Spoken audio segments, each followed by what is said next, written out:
Hey, everybody. Welcome back to the Honest Podcast. I have my friend Josh Porter here, one of my oldest friends from America. I mean, who better than to have someone on that you really trust, you've done life with? And this guy here, I'll just tell you a little bit from my side who he is to me. Back when I just got saved, came into America. I walked into this conference. I was scared out of my mind. Like, what am I doing? Who? I don't know anybody here. I'm on my own. I just left my missionary friends, and they just went back. And I was like, I'm in America. Like, what am I gonna do? This guy runs up to me. He jumps and he does a full on. He just tackles me down. I'm like, what the hell? And this guy, yeah, he became a close friend. Took me in as a stray dog into Helen Kuzino's house. Basically convinced her to keep me in the house, and that really started an amazing friendship where we inspired each other in many ways. We're still friends to this day. It's been how long now? Oh, 10 years, at least 10 10 years. years. Yeah, 10 years, man. You're still the same person, and you've changed so much in the same sentence, man. It's pretty epic. Yes, to tell people who you are. And I love to jump right in. Yeah, well, thanks so much, man. Great to see you again. Great to be on the podcast. I know we kind of text back and forth and Hey, had a whole honesty podcast before the honesty podcast. Just catching exactly, up, like, okay, man. let's hit record. Man, Yeah. gosh, God has been so good. So, my name's Joshua Paul, and I guess you want like my testimony or? Whatever you want, man. All right, cool. So I guess I was raised in the church, raised very young. I was so young when I swam in the baptism pool to get out of it. So that's how little I was. But I was a little bit wayward, and you know how that goes. So I was sort of Yeah. back and forth. I really just, God protected me from something. I felt from a young age that I was called into some form of ministry. I had no idea what that was. I just felt like God said, preacher. And because we had a little bit of an Orthodox background, I've been even with the Messianic a little bit, mostly Baptist. I was like, well, maybe I'll just be a priest or something. I just didn't know. I just knew I was called to something, and God protected me throughout all my wayward time as I was bouncing around. Been to 21 different countries to try and figure out who God is. It had to be logical first. So I went through all the whole apologetics thing of like, if there is a God, is there isn't a God, all that stuff. Landed with the most logical conclusion was the Abrahamic religions, and then closer to Christianity, and then from Christianity it was Pentecostal, charismatic, because for some reason Christianity has to make a division between the gifts and not gifts, Yeah, which to me you're is, right. Blows my mind. it's such a small issue in my opinion. I But okay, know. so I agree. went through kind of that, saw some, and what really helped out was a breakdancing crew, breakdancing a community down in Florida. Yeah, I was working for Walt Disney World, and I connected with some b-boys and breakdancers, which is what I did. Next thing you know, I'm at a Bible study because after they're done practicing, Lito opens up a Bible, and now I'm asking all these questions, and God just grabs a hold of me. A ministry picks me up, Reinhard Bonnke, Daniel Kolenda, Christ for All Nations, out of like nowhere. I get a call and they're like, come in. We think this is your next job. Everyone who was around me was like double my age. So the whole Wow. thing was just nuts. So I just but before I get launched out, they're just like, hey, this is your job. Before I get launched out, I'm just praying down on the ground. And this is a little bit of interesting is I had never really been baptized in the Holy Spirit, never spoken in tongues. I'd seen other miracles and stuff like that. But everyone around me was like, you gotta get baptized in the Holy Spirit. And I was like, well, what's that? Right. Exactly like Acts 19. And then I'm about to go the week before I go to the mission field. I guess the mission field, right? Go with Reinhard Bonnke and his crew. My buddy Antonio and his mom, Christina, they're just laying hands on me just to send me out. And I just start weeping and singing in tongues, and just felt like the power kind of fell. And then really that was a turning point in my life. I went out, did some stuff throughout the United States, which is where I landed in Texas, and through the ministry. And I felt like God said, you can stay here.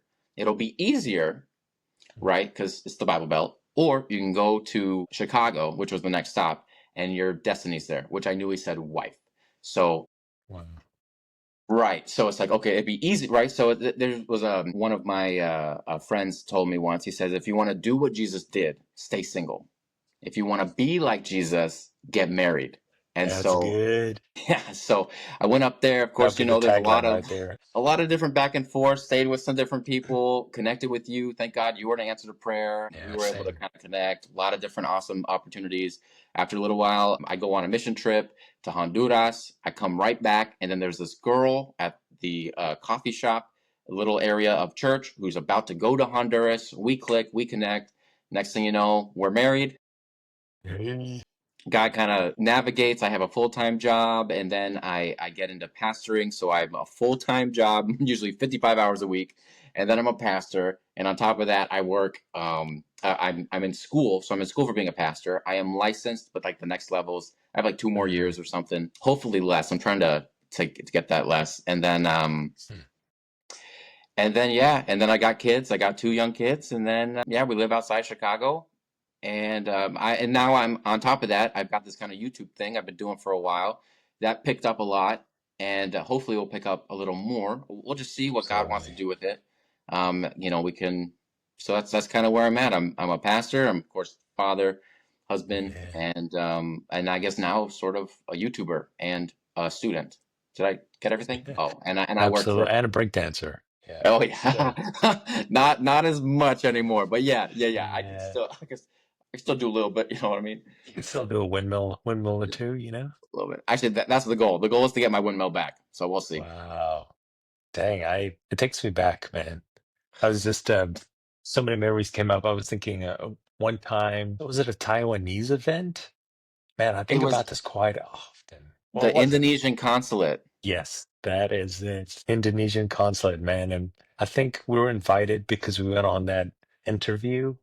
It was the most random series of events. We The met someone who had an Indonesian studio, and they wanted to interview both of us. And then it moved us into this space where we went to this massive meeting with important people, and somehow we got in, and you started breakdancing in front of the whole crew. And that was kind of what I remember you as back in the day was you're in with the young kids, with the street youths, was breakdancing and then the gospel. And for me, back then, worship was my life. It was everything. It's the only thing I lived, breathed, and did. And there too, they just allowed us to somehow like do a worship song. It was so random, dude. dude, that was I. We actually talk about that a lot because we have some Yeah. missionaries from Indonesia, and I'm like, Dang, dude. Yeah. So what was your experience of that space, man? and the consulate at that. That was And nuts. that was your thing too, is you documented so much of your life. If it wasn't video, it was photos. If it wasn't photos, it was pun videos. Oh yeah. And oh my gosh, the punny season Oh, it's still. Oh, was here it is, dude. Here it is. Let's you bring gotta them back. show it Let's up. bring them. Here it is. All You right. gotta flip the This is phone. this is young Anthony. I hope it works. We'll have to Yeah, send it you the one that works, you can put dude. on. Look at that. Yes, dude. My gosh. God Back in the opened day. up so many doors for us back in the day. I Wow. mean, he's still opening them up, but it's just like, Yeah. who would have thought, But it's different, right? you I know? feel like once you have family, it's like warp speed slows down, but internal warp speed turns on. It's because that's when you're single, you can go anywhere.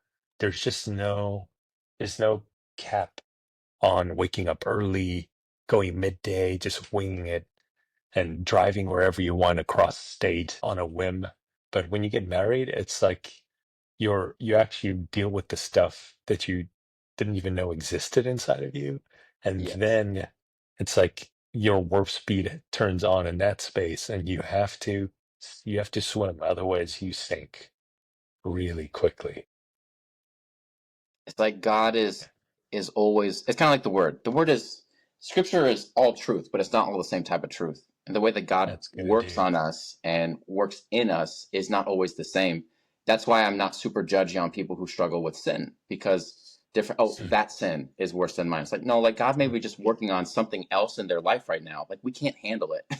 Like I'm Exactly. sure you know this as a married man, as a man who, as a father, is you'll look at people, not to judge them, but just understanding, hey, like there's certain things you're not going to get right now, because maybe you're not in this season. Maybe you don't have kids. Maybe you don't have a wife. Maybe you don't have grandkids. I'm sure they're going to look at us and say there's things you don't understand. You haven't been through Right. wars. So everybody has something different that they're learning and processing, and God is working on. And so I would love that the moment we come to Jesus, everything's addressed and you're instantly 100% Jesus, I wish. but Yeah. it's progressive sanctification. And so, Wow. exactly. And so while you're single, there are certain things that you're able to do and God is working on. And then while you are married, there's certain things that you are to do and God is working on. And they're not always the same, but then they flip flop. And then God's like, hey, I just opened up time, or I'm working on this. And it should be progressive. I mean, somebody was like, if a plant's not growing, it's dead. And it's same with us, Right. right? So many plant analogies. Absolutely. We need to be growing. And so it is, and it's wonderful. That's what you were talking about before, even with your wife on the last podcast, of expectations. It's like we don't know. We can have a general outlines. God can give us, general words, but then that's why we prophesy in part, we know in part. We prophesy in part, and that's from God. But that know in part, we don't really know where does our knowing start. Like, we just don't know. And you know some of the crazy part of my story, getting mixed Yeah. up with all sorts of crazy stuff. 100% fully convinced with the word, thinking I was right, learning like I wasn't right. And that brings back to really just, you know, being able to hold everything with an open hand, whether it's your Wow. plans, whether it's your passions, whether it's, your identity, all these things, constantly Wow. going back to God and saying, well, what is this? Well, what is this? I mean, this part of why I'm on YouTube is I felt like God called me to preach, and there was a COVID hit, and then family happens and all this. I'm like, how do I preach? And I remember, this is a personal thing. People used to come up to me, especially in ministry, and say, I want to be a missionary. And I'm like, okay, great. What are you doing for the mission work? Well, I'll do it when I get there. It's like, no, no, no. You need to steward the small things. Like, are you stacking chairs? Or, okay, you have a calling to, I don't know, Indonesia. Okay, are you helping with an Indonesian community here? Are you learning the language? Are anything Yes. like that? And so I felt like God was like, put your money where your mouth is. Like, you say that about preaching. Okay, you can't go to the train station anymore. You're not able to go out as much anymore. You live outside Chicago, not in it anymore. So you're not going to see people every day just walking out of your place. So what does that look like? And I said, well, I guess I could. And then I threw some things out, and he's like, basically like letting me just do. So that's where the YouTube kind of started as well. I guess Wow. I can push one button and go into all the world. That's not to discredit actual missions, because I think it's both. I think it's both all. But if you go Yeah. into a public square and you look at everybody, for the most part, what are they doing? Yep. Exactly. So The downwards. if you want to go where people are, yes, go into all the physical world, which is important, but also don't neglect like here, because that's where people are too. And I had to kind of get over that, and people judging for that. It's like, listen, I'm just trying to be faithful to God. I want to be found faithful. I want to be up there in heaven when the guys are out there. You know why the gospel was spread so well? It's because the Roman road. They had roads. Wow. They had communication, That's and so so good. you look at that, and then you look at radio, and then what is it? Radio evangelist, and then television, tele-evangelist, and then so it's just internet. And then you have internet Wow. evangelists, and now you have social media, and then whatever's after social media, right? Holograms or whatever. But it's like this. I want to be on the forefront. So when I just have this image that's just ingrained in my head, and I don't know if it's from God or what. It's just something I think about sometimes. Is I picture myself in heaven at like a water cooler with Moses and Noah and Paul and Elijah, all these greats, right? And I just pictured them saying like, this was how this is what I was given. Paul's given this ship, and then he takes the ship to Rome, and then you've got Noah, and he's out there preaching for 120 years, and you just go down the list of like all these people utilizing what God has for them, and all the disciples saying, we went on the Roman roads to go out into all the worlds, and some of them ending up here and there and all over the world, and then I'll explain to them, hey, when I was around, we had the internet. I could push one button and reach pretty much everywhere. And with a VPN, you can even get into the 1040 window, like literally, like Wow. potentially That's anywhere. so cool. And they'd be like, oh, Wow. wow, here's what I could just picture Paul saying. Like, I wish I had that. And then what did you do for the gospel with that? And that just kind of, not like a condemning thing. And some people don't have that call. Wow. And that's totally cool, because I get Yeah. it. But People are different. there's people here that's watching, and I think what you just said will hit home. You know what I'm saying? Because I didn't even think of it that way. It's like, okay, if Paul felt that way, which we know he did. I mean, that guy was using every inch that was given to him, and he was turning it into a freaking arm and a leg. But I think you're right. This is the time now. And you and I both feel the same way. It's like, okay, we have to use whatever tool we have at our disposal to reach everyone. And yours has always been very clear. It's like pastoral. Man, if there's anything that you've taught me over the years is consistency. I watch you open the Bible every single night, and you did the exact same thing every single day. And you're still the same person. It's your consistency is absolutely inspiring, man. You've been doing social media for so long. You've been consistent with it regardless of how successful it might have felt or seemed, but you have a mandate, you have something you're going after, and I think that's something people watching can really latch on to. I have this desire to do something. It's failed so often and I've given up. I think the key to success, if you don't give up, you win, right? It's this the consistency really is what brought you where you are today. You know, your story, I don't know how much you want to go into what you've been through or the places you've been subjected to that you've had to deal with for long periods of time and you've had to get a lot of healing for. You've been so consistent, man. You should be proud of yourself. Thank you, brother. It's all leaning on him. You know, Yeah.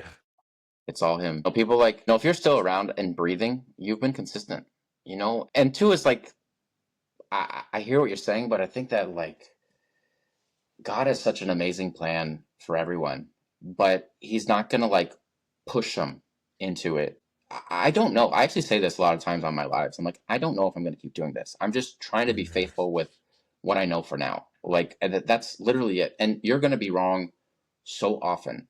My pastor has a little puppet, and he says, "You are not a puppet. God doesn't just puppet you.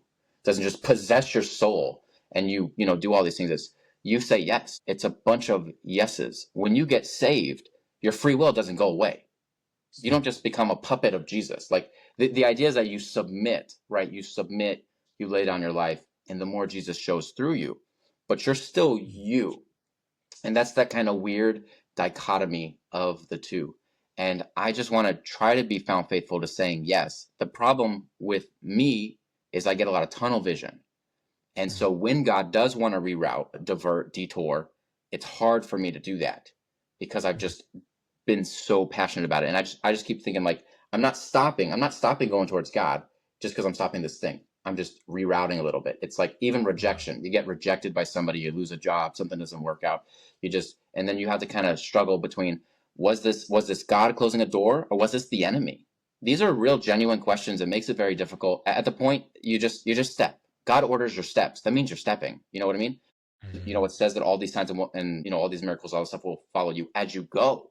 It doesn't say as So you're good. perfect. It doesn't say as you get it right. It's as you go. And so, no, none of the disciples. Look at Peter, bro. Like, all these guys, even Paul, he's like, I do things I don't want to do. So all these guys are just flawed humans, and I'm just a Mhm. flawed human, just trying to figure it out. And so even through that season of kind of getting mixed up with sort of the wrong people and really getting into some of the things I did were really good, but the other stuff were extremely not not good. And even that whole season, I look at it, yeah, but I was just trying to be faithful, and I learned a Yeah. ton through that season. And I felt like God used it. You never fail if you learn. You never fail if you're growing. You only think you fail because you've restricted God's plan for your life Mhm. to whatever you designed it. Remember? It's what we said, prophesy in part and know in part. And I think honestly, had I not been in that environment where it was very spiritual, but you were still wrong, how could you be standing on scripture still wrong? Like Mhm. eye opening to us that you can know everything there is to know. You can memorize this whole thing, and like a Pharisee, where Jesus Wow. could stand in front of your face and you miss him. And I think that experience showed me that. I think one of my favorite verses is Proverbs 26.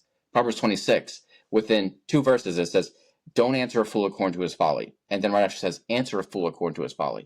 Mhm. Those are two verses right next to each other. I may be paraphrasing that a little bit, maybe mix it. I wix my words a little bit, but that's what it is. Just because you have a Bible verse to back it up, just because you have fruit, doesn't mean you're on the right path. But at the same time, just because you don't doesn't mean you're not as well. I mean, get in the Word and get people around you. I think my biggest mistake with that whole community was they basically removed all voices that disagree. So that was, I think, the biggest flaw to that, because I think had you not removed every voice, said, hey, stop talking here, hey, stop listening to this, whatever it was, or even the peer pressure to do it. The peer pressure, even if you didn't say it, which they did sometimes say it, the peer pressure of that environment is not good. You need to always be listening to people who disagree with you. I see this a lot. I suggest, so one of the guys I'm under for the YouTube, he's one of the largest Christian content creators on just on the platforms. He's got one of the most engaging profiles on YouTube. So I'll say his name, Brian Romero. So Brian Romero, and he's got like 5 million subscribers. And he just put a video out about people and hateful comments and things. And it says a lot of scripture, because when these things happen, it says, bless those who persecute you, right? And so God's working in the spirit realm, and there's all these things happening. And we realize that our battle's not with them, it's with the enemy. Father, forgive them, they know not what they do. But on the other side of that, we get better through criticism. There was some pastor said this: if it weren't for my critics, I wouldn't be as good as I am today. And it's not because they were hating on him and he went to go be like, I'm going to bless you. No, it's like, what if how I prophesy in part and know in part, they're knowing in part and they're prophesying in part, whether they realize it or not? Something they are saying is true. And I need to seek God of what in that nugget is true to try and grow and try and move on to the next thing. So I think with the consistency and with all that, is just, I can be consistent because I'm not anchoring my hope in the thing I'm doing. I'm anchoring it as much as I can in God, and I want to be the best I can be for God, and I want to do as Reinhard Bonnke says, I press in for God's maximum. As they hit the arrows on the ground, he says you should have hit all of them on the ground. You know all the stories of, if you had just gone a little further, right? I wanted to do this as someone that just stood in the gap. There's all these verses about just pressing in for God's maximum. And I don't know. Maybe we had the prophesy in part and know in part. Maybe the maximum it looks totally different. I have no idea, but I have no idea until I start going. And then I just trust that God will guide me. Well, rather that, I know he'll guide me. I just hope that I'll be malleable enough to turn when he says turn. Because he says, if you love me, you'll keep my commandments. But he says this: those who are led by the Spirit are children of God. Led. And led doesn't mean he gave you a prophecy 10 years ago and you're still following it. Led means every step of the way. Every step of the way. Because we prophesy in part and know in part. And we were around all sorts of people. They were all telling us, like, we're young, we're zealous for the Lord. They're all going to tell you the same thing, right? But you can't go off everything. You got to write them down. Honestly, I mean, I could go into even like prophecies and stuff, and some of them, they might be right. Honest, real quick detour. If you are young, you're getting prophecies about your wife, your spouse, write them all down. Because I remember I used to get prophecies about my spouse.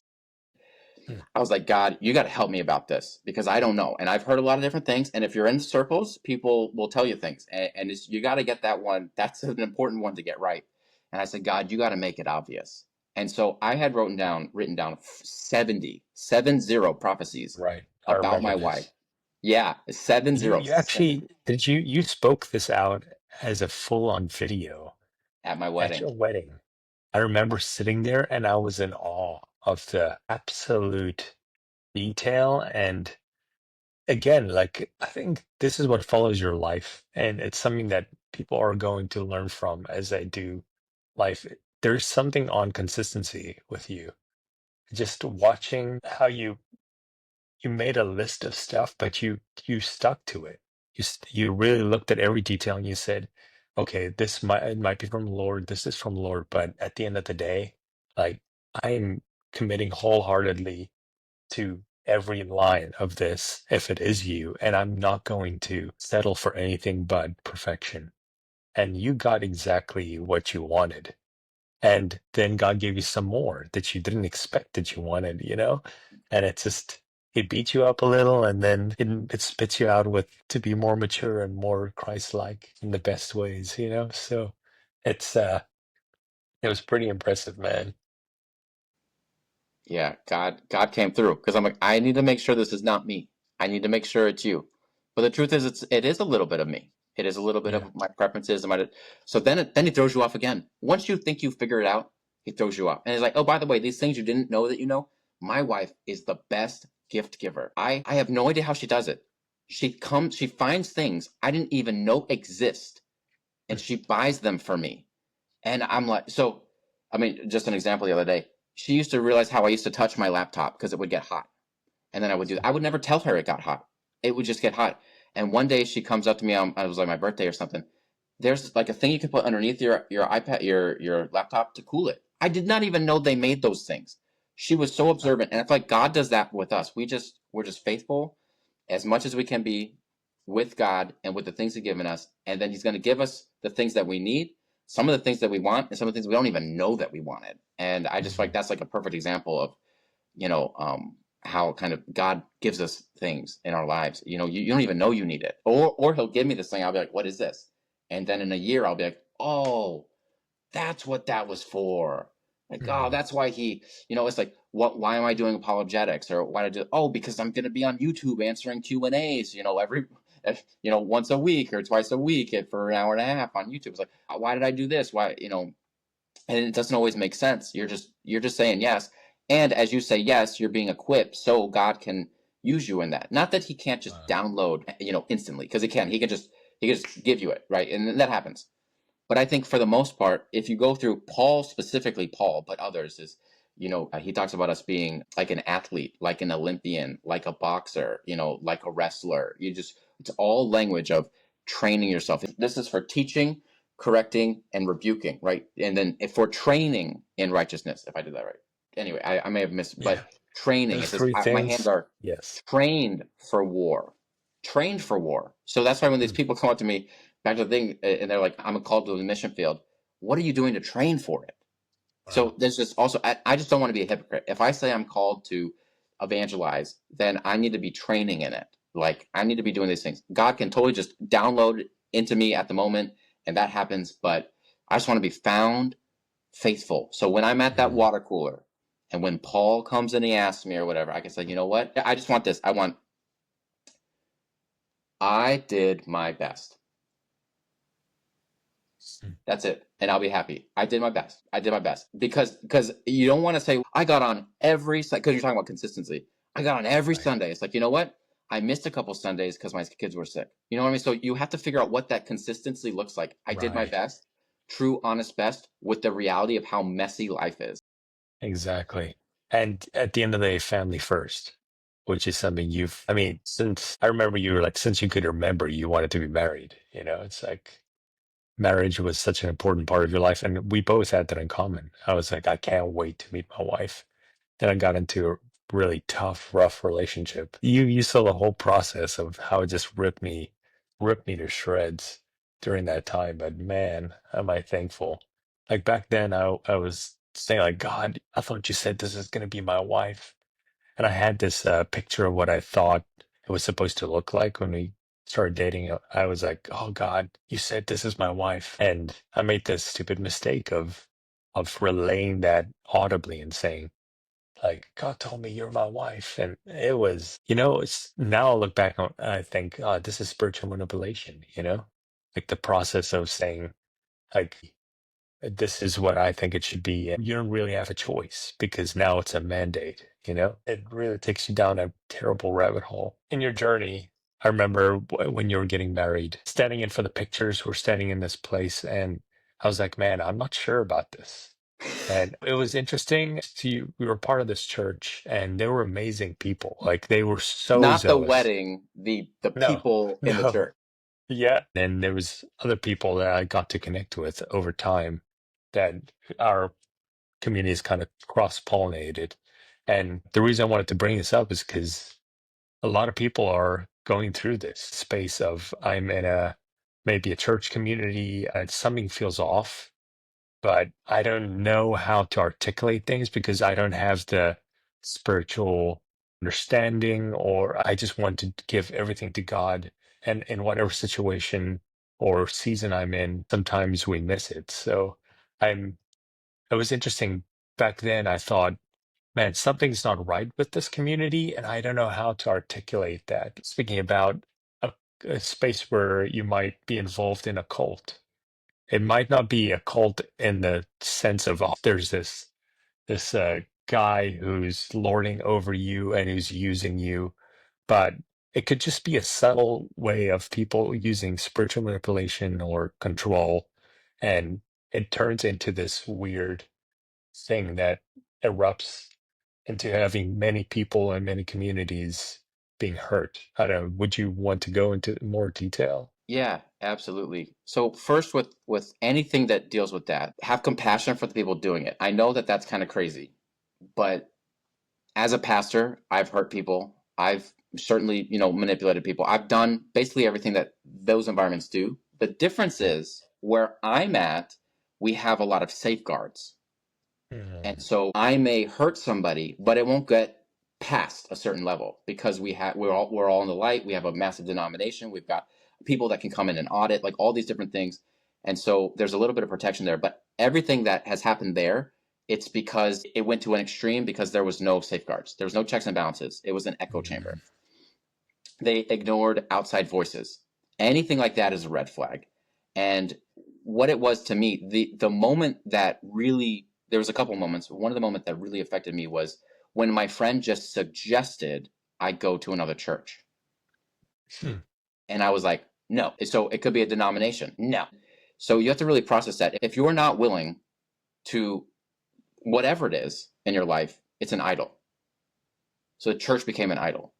So in that environment, the church becomes an idol. It's not so much that we went to the best church, which you should think you go to the best church. I think that's good. Sure, of course. But It's your we start friend, to it's your look community. look down on everyone. I mean, I've seen, and this is not unique to where I was. This is even mainline down. You can start to get cult like in a massive church. Absolutely. So I think a lot of the things that I learned was when you go to a church, like really pay attention to the doctrines. The problem where we were was it was like 5 years. You had to Mm. earn like the special documents of that like actually taught what they taught. Now they taught the real Jesus. That's why Sure. it's hard when you're talking about like, is it a cult? Is it not a cult? Well, Right. technically they taught the real Jesus, and a lot of it was sort of peer pressure-y weird stuff of like, did they really teach this or was this just kind of Mm. birthed? So it was really a gray area. But if anyone, I will say this, if anybody ever accuses you of being in a cult, take it seriously Yeah. 100% of the time. 100% of the time. And if someone says that, I mean, really the option is get a third party in, Yeah. have them come, and then don't just discourage their words and don't just discredit them. Mm. Listen to everything. Because especially as a pastor, I'm like, listen, not everyone's going to stay at my church forever. And I have to be Mm. okay with that. And you as a congregant, you're not going to be at your church maybe forever. No. And just make sure you're there for the right reasons. And there's all sorts of things that you can't see when you're in it. You cannot see. That's the point of being blind, is you can't see it. The point of being deceived is there's a lot of good stuff, and but you miss the bad stuff, right? That's why like the Antichrist is not going to be some guy with pointy horns and a pitchfork. He's going to be very deceptive. He's probably going to know the Bible. He's probably going to talk to Christians like they're going to like him. But so Mm. the same thing with any church environment. When you are in these environments, you can't see it. You have to humble yourself and Mm. say, I might not see the issues. And that's why we say, make sure you have outside voices. And that's why the number one of the biggest tellers is, are they discrediting you from listening to someone? Are they discrediting you from going here? Are they discrediting you from going to your family? Is any of these things. Now, there's a low level of that if you're in like intense counseling, and stuff like that. They might be like, hey, for a season, okay? For a Right. season, you might need to do certain disconnectings and stuff. But if it's consistent, if you see it throughout the congregation, if it's, oh, it was just for 3 months, now it's for 6 months, now it's for a year, these should be red flags Mm. for you. And Yeah. honestly, the best option is just to always be listening to people who disagree with you. That's why we talk Uh, about consistency and criticism. Critics will make you better. That's what you have to listen to them. You have to hear them out. You have to hear that they talked in part, but then the prophecy in part. So what God was saying. I mean, this environment, I refused, and then people all around me could see it, but I couldn't. And I thought uh, they were, right? So it's one thing to believe you're at the best church, but I was like, they don't understand. No one understands. They're carnal. There's all these different phrasings that they would use to sort of, keep discrediting every voice that went against them. and all the prophets got pushed out of the church too. So there's like a lot of red flags looking back.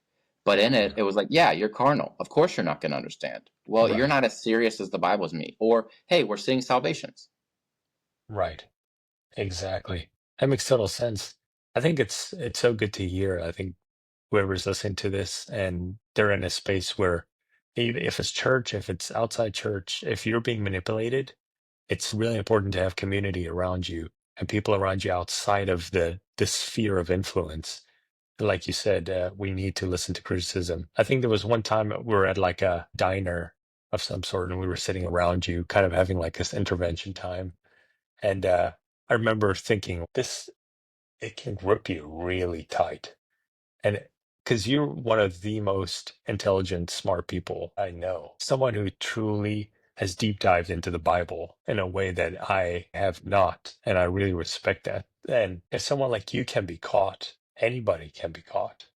I think that's really important to share as well, because at the end of the day, no one is safe from being deceived.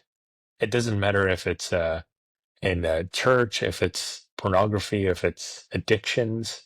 Someone can look extremely polished and perfect in on social media or your friends, your family, somebody in church even.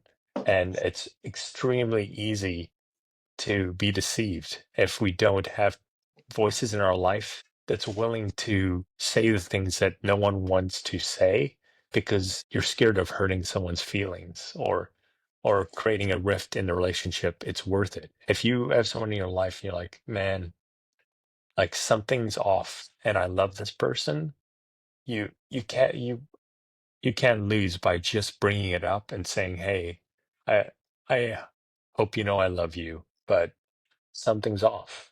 Yeah, that's exactly right. And I was reading, I wish I had the verse here. It said, a maturity is knowing right from wrong. And you'd be like, I know right from wrong. No, we don't know right from wrong because that's the point of deception. That's the point of being blind. Yeah.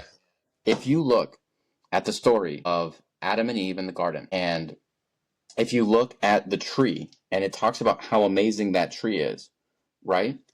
Okay, so this made me think of one of the first lessons in the Bible is you don't know right from wrong, which is just crazy.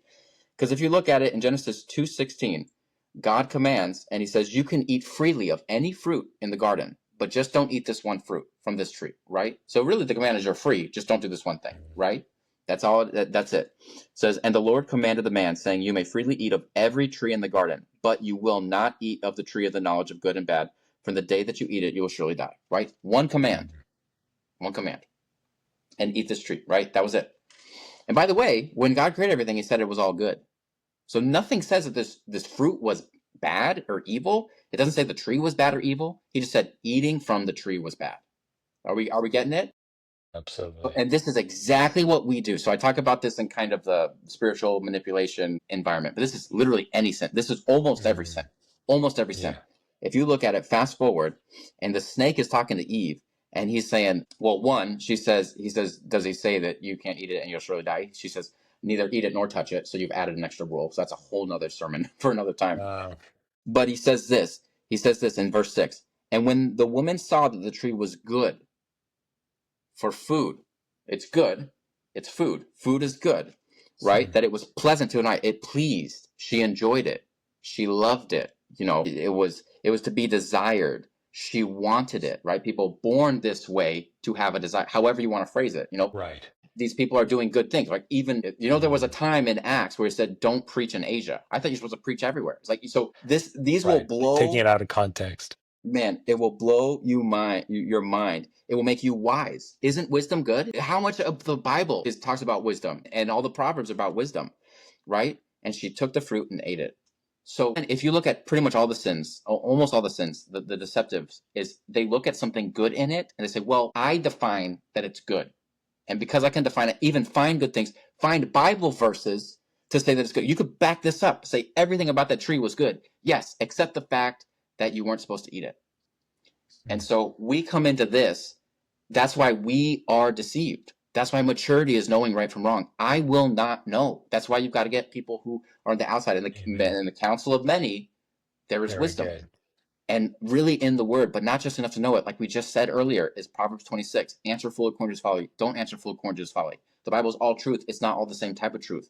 Wow. So, yeah, so That's good, that will man. blow your mind and make you humble. Absolutely. This That's should the key. humble us. I don't Man. know right from wrong. What does he say? Adam and God are in the garden. He says, where are you? Where are you? And recognize that you cannot discern right from wrong without the word. And even with the word, even though the Spirit can lead you in all truth, you still need to be extremely humble wherever Wow. you're walking, whatever step you're taking. Incredible. That's so good. I wish I had more I have so many questions that I wanted to like segue off of, but I know you have to go to work too. So what I wanted to wrap it up with is just a summary of what you just said, the stuff you just said. And also I want you to plug who you are, what you do, so that people can find you and support you and also learn because you have so much depth of knowledge of the Bible. Share it in such a way that it's extremely easy to receive. I think that's such a powerful gift you have. You've always had it. I think you'll always have that space too in any generation, Gen Z, Alpha, millennials like us, and boomers. It doesn't matter. You're just so likable, so easy to listen to. Two things: consistency. It'll change your life if you just commit to something, and God can shift your ways and choose to move you into a different space. And I hope we're mature enough to listen. But if he gives you one mandate, just do that and keep doing that, and you will be successful. And the second one, don't be deceived. And if you are deceived, get people around you. And if you don't know that you're deceived, always have people around you and listen to their advice. It is extremely important. If we listen to those two advices, I would be in a different place right now. And second, for you too, it's like you wouldn't have had to deal with the situation you were in for years and years. We can cut short a ton of suffering if we just listen to counsel in our life. Share who you are, where you are on social media, what you do, so that people can actually find you.